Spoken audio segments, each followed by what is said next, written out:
어느 마을에 두 아들을 둔 아버지가 살고 있었습니다. 어느 날 작은 아들이 찾아와서는 자기에게 돌아올 상속분을 미리 나누어 달라고 떼를 쓰기 시작합니다. 우리나라에도 부모의 재산을 자식이 상속하듯이 이스라엘의 관습에도 두 아들이 있을 경우에는 큰 아들이 3분의 2, 작은 아들이 3분의 1 이렇게 상속받도록 되어 있습니다. 그리고 유산을 줄 때는 아버지가 이제 건강도 악화되고 그래서 유언을 해야 될 상황이 되었을 때 그때 아들들을 불러놓고 큰애야 너는 이것을 받고 작은애야 너는 이것을 가져라 이렇게 유언처럼 물려주는 것이 상속이었습니다. 그런데 이 집의 둘째 아들은 좀 망나니 기질이 있었던지 아직도 아버지가 멀쩡해요. 건강해요. 아직 상속 이야기 할 때가 안 돼요. 그런데 이 작은 아들이 막무가내예요. 어차피 줄 거 미리 주세요. 미리 주세요. 그래서 할 수 없이 이 아버지가 이 버릇도 없고 예의도 없는 둘째 아들의 요청이었지만 그 아들 말대로 재산을 나누어 주었습니다. 그러자마자 이 작은 아들은 얼싸좋다 그 재산을 다 정리해 가지고는 아버지의 간섭이 미치지 않는 먼 곳, 오늘 말씀은 먼 나라로 떠나갔다. 먼 나라로. 그리고는 그곳에서 흥청망청 써대기 시작합니다. 술을 마시고 노름도 하고 이 여자 저 여자 돌아다니면서 즐기다 보니 얼마 지나지 않아 모든 재산을 다 탕진하고 말았습니다. 돈이 떨어지니까 그 많던 친구들이 다 떠나가고 이제 오갈 데 없는 거지 신세가 되었습니다. 돈을 물쓰듯 할 때는 인기가 좋았어요. 친구도 많고 간이라도 빼줄 것처럼 잘해주는 사람들이 너무 많았어요. 여자들에게도 인기가 참 많았어요. 최고의 신랑감이었고 최고의 인기 스타였어요. 어디를 가든지 환영을 받았어요. 그런데 거지가 되고 보니 우정도 떠나고 사랑도 떠나고 그 친하던 친구들도 이제 자기만 보면 슬금 피하는 거예요. 설상가상으로 온 나라에 큰 흉년이 듭니다. 그 나라에 IMF가 터진 거예요. 그러니 취직을 하려 해도 거리에 실업자가 넘쳐납니다.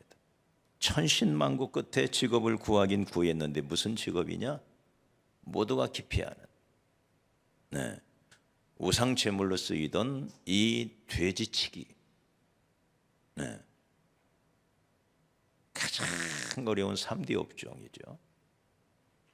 돼지 막사에 들어가서 돼지를 키우는데 그 어려운 일을 하면서도 입에 풀칠이 안 되는 거예요. 그래서 돼지가 먹는 쥐염 열매라도 아카시아 나무를 생각하면 돼요. 콩과 식물입니다. 근데 이 콩깍지가 이렇게 길게 열리는 새카만하게 열리는 이게 쥐염 열매입니다. 그걸 깍지째 돼지가 쌉싸래한 것을 돼지가 먹는 사료가 되는 거예요. 근데 그거라도 먹으려고 하는데 그것조차도 누가 주는 사람이 없는 거예요. 돼지 열매도 늘 배가 고팠습니다. 그제서야 정신이 들어요. 야, 내가 아버지 밑에 있었을 때가 좋았구나. 내 아버지 집에는 많은 품꾼들이 있는데 그 품꾼들이 얼마나 풍족하게 살더냐. 나는 그 집의 아들인데도 이 꼴이 뭐냐. 돌아가자니 너무나 창피하고 아버지께 너무 못된 큰 죄를 저질렀으니 아버지를 어떻게 봐? 네. 그래서 선뜻 집에 돌아가지를 못하다가 결국 이제 죽게 생겼으니까 가서 아버지께 가서 나를 아들로 취급하지 말고 나를 품꾼 중에 하나로 써주세요. 이렇게 부탁이라도 드려봐야지 하고는 아버지 집을 찾아갔단 말입니다. 재산을 다 가지고 나가서 소식이 없는 이 아들 걱정 때문에 날마다 대문 앞에 앉아서는 아들을 기다리고 있었어요. 동구방만 쳐다보면서 내 아들이 제발 죽지만 말고 살아만 있어다오. 내가 죽기 전에 우리 아들 얼굴이라도 한번 봐야 될 텐데. 그리고는 이제나 저제나 아들만 기다리는 늙으신 아버지가 있었다 이 말이에요. 그런데 어느 날 웬 거지 하나가 올라오는데 탁 보니까 오늘 말씀해 보면 거리가 먼데 이 눈도 침침했을 이 아버지가 거리가 먼데도 딱 보니까 자기 아들이에요. 걷는 폼새가 자기 아들이고 끄떡끄떡 머리 흔드는 모습이 영락없이 자기 아들이에요. 그래서 쫓아가 그 아들을 어긋맡겨 안고는 끌어안고는 그 아들을 기쁨으로 맞이하면서 종들을 불러다 말합니다. 이 아들에게 가장 좋은 옷을 입혀라. 뭐라고인가 아들이 해요. 아버지한테 하나도 들리지가 않아요. 빨리 가장 좋은 옷을 입히고 그리고 신발을 꺼내다가 신겨라. 복권을 시켜준다 이 말이에요. 신을 신긴다는 것은 복권을 시켜줘라. 그리고는 살진 송아지를 잡았고 내가 아는 친구들을 다 불러 모아라. 우리 잔치를 벌이자. 이 내 아들은 죽었다가 다시 살았다. 내가 잃었다가 다시 얻었다 하니 저희 모두가 함께 즐거워하더라. 이 몹쓸 아들에 대한 지고지순한 아버지의 사랑 이야기죠. 여기서 아버지는 누구를 말해죠? 우리 하나님이죠. 집 나간 둘째 아들 하나님의 곁을 떠나 세상에서 자기 멋대로 사는 우리들의 불신 이웃을 가리킵니다. 오늘 이 말씀을 통해서 왜 우리가 전도해야 하나? 여러분 전도하면 어떤 생각 들어요? 에이, 나도 똑바로 못 믿는데 이 생각부터 들죠? 그죠? 나도 똑바로 못 믿는데 누구를 전도해? 이 생각부터 들어요. 너무 힘들고 너무 어렵고 그럼에도 불구하고 이 전도가 무엇인지를 오늘 말씀을 통해서 깊이 깨달으면 이게 신앙의 본질인 것을 우리가 알게 됩니다. 왜 우리가 전도해야 할까? 첫째는 불신 영혼을 사랑하기 때문에 하는 것입니다. 전도는 의무이면서 사명이죠. 동시에 전도는 하나님께서 우리에게 가장 큰 상급으로 갚아주시는 거죠. 상의 욕심 있는 사람은 그래서 전도하게 돼 있어요. 그 외에도 수많은 전도의 이유가 있고 목적이 있어요. 그러나 가장 본질, 전도의 본질, 전도의 정신, 의무도 사명도 상급도 아닙니다. 그건 사랑입니다. 사랑. 그래서 전도하는 거예요. 여러분, 이 작은 아들이 아버지와 같이 살기 싫어서 멀리 떠나갔습니다. 그리고는 모든 걸 낭비했다 그랬어요. 낭비했다. 이게 불신자의 상태예요. 지금 예수 안 믿고 사는 우리의 자식들, 우리의 친구들, 우리의 동료들, 우리보다 떵떵거리며 살죠. 어떤 모습은, 그죠? 뭐 모자랄 것, 부족함이 없이 잘 삽니다. 건강하게, 열심히, 돈도 많이 벌고, 좋은 차도 타고, 멋지게.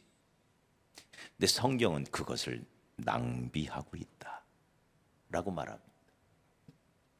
건강을, 하나님이 주신 건강을 낭비하고 있고, 하나님이 주신 시간을 낭비하고 있고, 하나님이 주신 물질을 낭비하고 있고, 하나님이 그에게 주신 모든 열정을, 에너지를 지금 다 낭비하고 있는 거다. 허랑방탕하게 낭비하고 있는 거다. 그러니 불쌍한 거죠. 네?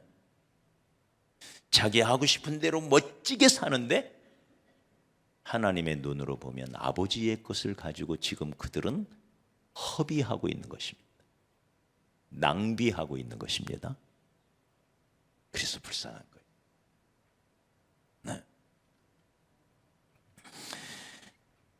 그렇게 낭비하고 허비하며 살다가 이제 그게 계속되는 게 아니라는 거예요.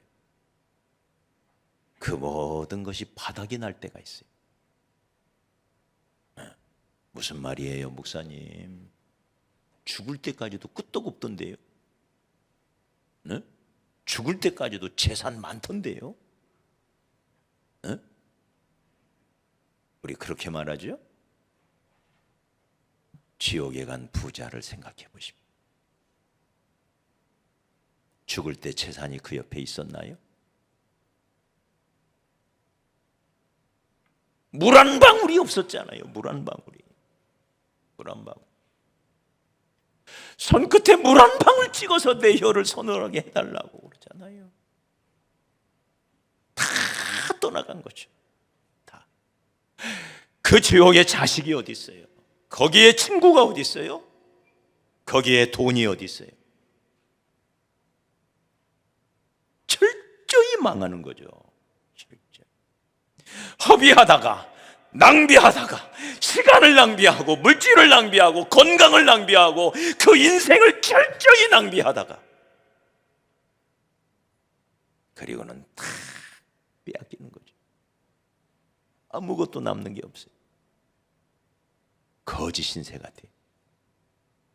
이게 불신자의 상태라는 거예요. 그래서 우리는 전도하는 것입니다. 전도하는 이유가 거기 있어요.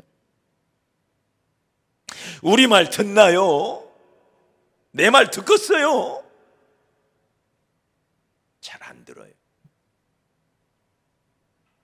그런데 우리가 전하면 그 말씀은 생명이기 때문에 언젠가는 싹이 날 줄 믿습니다. 아침에도 씨를 뿌리고 저녁에도 손을 거두지 말라. 이 씨가 잘 될지 저 씨가 잘 될지 혹 둘이 다 잘 될지 너희는 알지 못함이라. 복음의 씨, 생명의 씨는 반드시 때가 되면 거두게 되어 있어요. 심는 거예요. 그때 성령님이 역사하셔서 돌같은 마음 녹여주시고 예수 믿도록 은혜를 베풀어 주시는 것입니다. 그게 우리잖아요. 우리라고 뭐 특별했나요? 우리라고 뭐 마음이 활짝 처음부터 열려 있었어요? 네? 그들보다 훨씬 착했어요? 별로 그러지도 않았잖아요. 성령님의 역사로 어느 날 내가 하나님의 은혜를 체험하고 주께 돌아온 거지요. 맞아요? 그래서 우리는 왜 전도하느냐? 사랑하기 때문에. 그들이 불쌍하기 때문에. 그들은 몰라요. 이 집 나간 아들을 한번 생각해 보십시오. 아버지 곁을 왜 떠나요? 아버지가 구박했나요? 네? 그런데 왜 아버지 곁을 떠나요? 가급적이면 아버지 집에 받지 않고 자유하고 싶어서 떠난 거 아니에요? 내 마음대로 나 하고 싶은 대로 살고 싶어서. 미국에 다녀오신 분 이런 이야기를 하더라고요. 오레곤에 있는 대학을 갔는데 캠퍼스가, 대학도 유명한 대학이고 캠퍼스가 너무 아름답고 좋더래요. 그곳 교수님에게 물었대요. 이 대학에는 오레곤에 있는 학생들이 주로 오겠군요. 그랬더니 교수님이 하는 말이 아닙니다. 목사님 생각하고는 정반대입니다. 이 오레곤에 있는 대학의 학생들 거의 3분의 2가 멀리 다른 주에서 온 학생들입니다. 그래요. 그러면 여기 이 오레곤에 있는 학생들은 어디로 대학을 가나요? 이들은 더 멀리 갑니다. 예를 들면 뭐 동부든 서부든 남부든 멀리 간다는 거예요. 그 왜 이렇게 멀리 가요? 이유는 아버지 곁을 떠나서 자기 하고 싶은 대로 살고 싶어서. 응? 집에서 엄마가 해주는 밥 먹고 다니면 좋은 것 같지 않아요? 근데 자기 하고 싶은 대로, 나 하고 싶은 대로 사니 이게 너무 편하다는 거예요. 어머니 아버지 간섭받고 사는 게 귀찮다는 심리가 그 밑에 깔려 있대요. 이게 불신자의 마음속에 있어요. 주일마다 예배를 드린다? 얼마나 귀찮아요. 얼마나 불편해. 누구한테 내가 왜 구속받고 살아야 되냐 이거야. 네? 내가 왜 구속받고 살아야 돼? 부담스럽다는 거죠. 그래서 가급적이면 하나님을 멀리하고 하나님을 떠나서 사는 거예요. 이게 불신자들의 심리입니다. 마귀가 집어넣은 생각이죠. 맨 처음부터 저 에덴 동산에서부터. 아담아, 하와야, 이거 따먹어. 이거 먹으면 너도 하나님처럼 될 수 있어. 너도 네 인생의 주인이 되는 거야. 너 하고 싶은 대로 마음대로 살아도 돼. 왜? 이제 네가 주인이니까. 그 말이거든요. 네가 주인이니까. 네 인생 네 거란 말이야. 이게 마귀의 생각이었어요. 하나님께서 그에게 주신 축복이 많았습니다.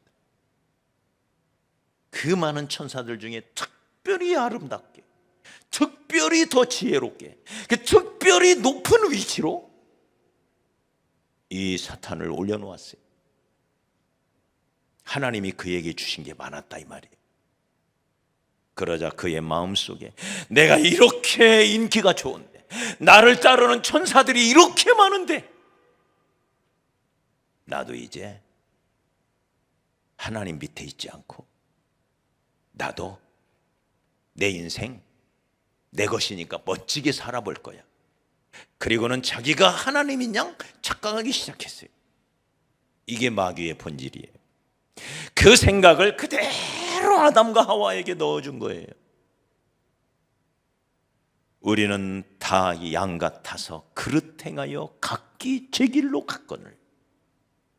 할렐루야. 이게 불신자의 상태예요. 내 생각대로, 내 판단대로, 내 지식대로 나를 만드신 내 창조주 하나님이 계신데 그걸 애써 잊어버리려 하고 내가 내 인생의 주인이야. 그러니 나 간섭하지 마. 나 하고 싶은 대로 살 거야. 이게 지금 두 번째 아들의 심리예요. 두 번째 아들의 심리.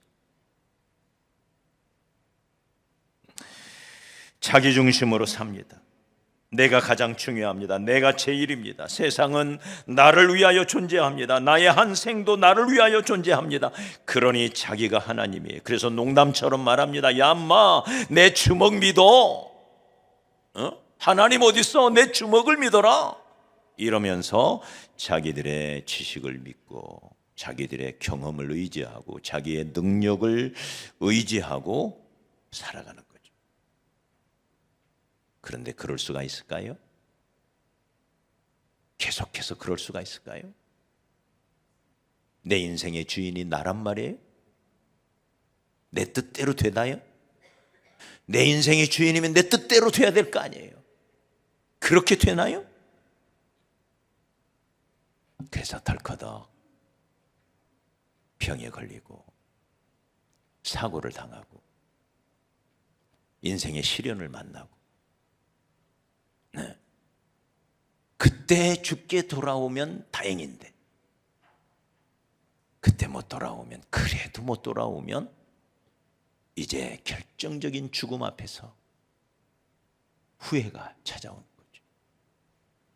지옥에 떨어진 이 부자가 후회하듯이, 네, 돌이킬 수 없는 그곳에서 영원토록 눈물을 흘려야만 되는 게, 이게 불신자들의 영혼의 상태라는 것입니다. 그러니 우리가 전도해야 됩니다. 네? 이것을 알고 이것을 깨달은 우리가 그래서 전도하는 거예요. 네. 사랑하기 때문에. 두 번째는 이 일을 하나님이 너무 원하세요. 하나님이 너무 기뻐하세요. 둘째 아들을 떠나보낸 아버지를 생각해 보십시오. 아들이 가자마자 그날부터 아들을 기다리기 시작합니다. 대문 밖에 나가 아들을 기다립니다. 한 달을 기다리고, 처음에는 곧 올 줄 알았지. 1년을 기다리고 10년을 기다리고, 제발 살아만 있어라. 그래도 포기하지 않고 아버지는 기다려요. 이게 아버지의 마음이죠. 잊을 수 있을까요? 자식 잊을 수 있어요? 잊을 수가 없는 거죠. 그러다가 아마 화병이 걸렸을 거예요. 우리 하나님, 화병. 아들이 안 오니까 화병이 걸렸을 거예요. 제가 저희 시골 앞집에 아들 넷을 둔 아주머니가 살았어요.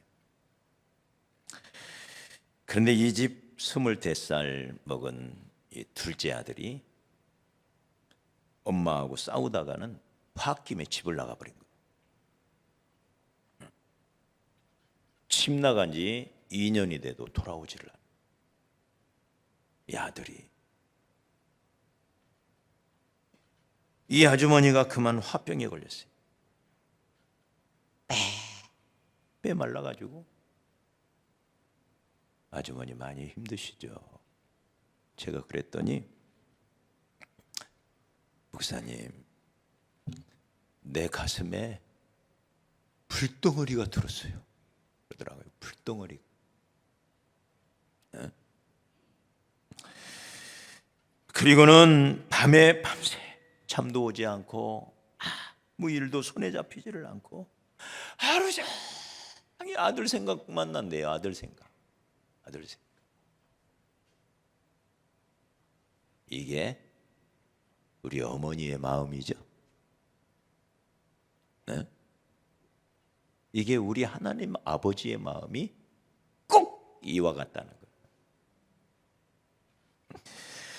둘째 아들이 금방이라도 돌아올 것처럼 이 늙으신 아버지가 애타게 기다립니다.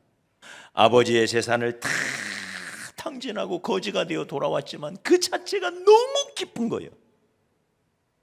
네. 그래서 뛰어가서 그 아들을 맞이합니다. 그리고는 잔치를 벌려요. 이게 아버지의 마음이라는 거예요. 네. 옛날 이야기지만 딸을 둔 어머니가 계셨는데 이 딸이 가출을 했대요. 몇 년 후에 만신창이가 되어 집에 돌아오는데 늦은 밤 자기 집을 찾아 들어갔대요. 근데 그 집이 불이 환하게 켜져 있는 거예요. 이상하다. 매우 규칙적인 생활하셨던 어머니인데 지금 불이 꺼져 있어야 할 시간인데 왜 불이 켜졌나? 더 놀란 것은 대문을 밀어보니까 스르륵 문이 열리는 거예요. 혹시 그 사이 우리 어머니에게 무슨 일이 생긴 게 틀림없다. 한 번도 이런 일이 없었는데 내 어머니는 방 안에 계셨습니다. 눈물의 상봉을 한 이 모녀가 그동안의 이야기를 나눕니다. 그러다가 물어요. 그런데 어머니, 이 늦은 밤에 왜 불을 켜놓으셨습니까? 그러자 어머니가 이렇게 말해. 딸아, 나는 네가 집을 나간 뒤부터 지금까지 단 한 번도 불을 끄고 대문을 잠근 적이 없단다. 이게 아버지의 마음이죠. 이게 어머니의 마음이다. 거지가 된 이 아들이 취업 열매조차도 배불리 먹을 수 없는 이 아들이 다 잃어버리고 다 허비해버리고 아버지의 재산 다 없애버린 이 못된 아들. 그런데도 아버지는 그 아들을 예나 지금이나 똑같이 사랑하셔서 그리고는 잔치를 벌려요. 네? 여기 7절에 보면 의인 99을 인하여 기뻐하는 것보다 죄인 하나가 회개하고 돌아올 때 더 큰 기쁨이 된대요. 네? 여러분, 우리 모두가 똘똘 뭉쳐서 하나님 잘 섬기는 거, 이거 중요하죠? 그래서 하나님께 기쁨을 드리는 것보다 죄인 하나가 회개하고 돌아오면 그게 더 크게 기쁨이 된대요. 할렐루야. 10절에서는 천사들 앞에서도 기쁨이 되느니라. 죄인 하나가 돌아오면 천사들까지도 다 불러서 천국에서는 잔치가 벌어진다, 그 말이에요. 이게 우리 아버지의 마음인 것이죠. 그런데 이 이야기, 예수께서 들려주시는 이 이야기에 또 하나의 핵심은 둘째 아들에게 있는 게 아니라 큰아들에게 있어요. 큰아들. 이 큰아들은 참 믿음이 좋아요. 마음이 너무 착해요. 늘 아버지 곁에 있어요. 늘 아버지와 함께 아침부터 저녁까지 같이 일하면서 아버지의 일을 잘 감당하는 효자였어요. 효자. 하나님 보시기에, 아버지 보기. 우리 옆 사람 축복합시다. 당신도 그런 효자입니다.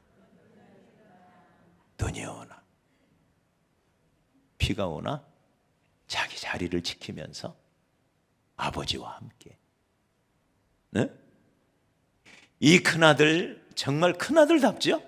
우리 옆 사람 한 번 더 축복합시다. 당신이 큰아들답습니다. 네, 큰아들. 얼마나 든든했을까요? 이 아버지에게 얼마나 듬직했을까요? 이 큰아들. 네.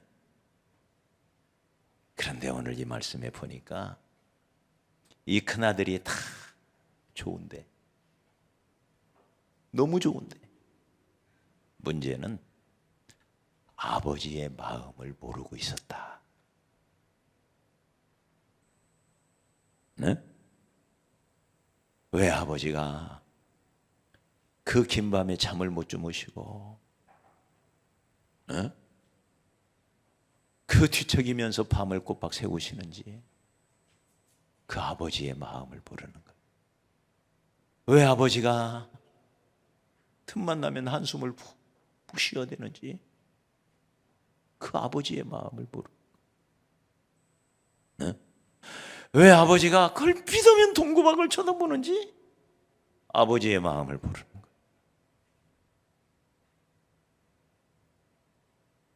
그래서 집 밖에 탕자만 있는 게 아니라 집안에 탕자가 있는 거예요. 이게 우리 큰아들일 수가 있다는 거예요. 이게 우리. 네?